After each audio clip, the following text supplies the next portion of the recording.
Special Assistant to the President Antonio Lagdameo Jr. tiniyak ang dedikasyon ng gobyerno tungkol sa kapayapaan. Si Michael Uy ng PIA Davao Region sa Balitang Pambansa.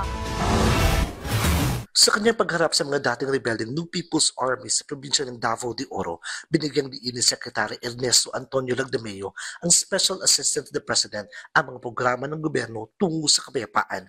Kabilang narito ang Enhanced Comprehensive Local Integration Program na naglalayong matulungan ang mga dating rebelde na makamamuhay ng mapayapa at matiwasay sa lipunan.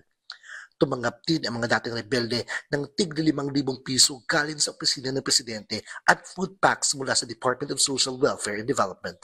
Ang araw na ito ay patunay na epektibo ang ating mga programang pangkapayapaan.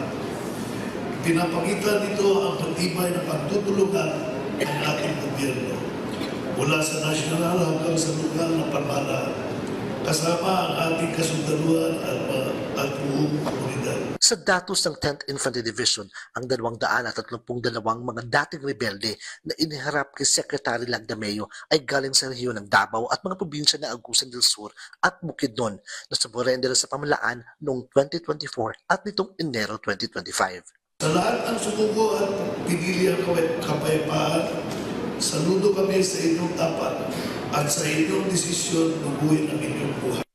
Nagbigay din ang pamilya ni Sap Lagdameo at ng Radeco ng 1 milyong piso para sa panimulang kapital para sa pangkabuhayan ng mga dating rebelde.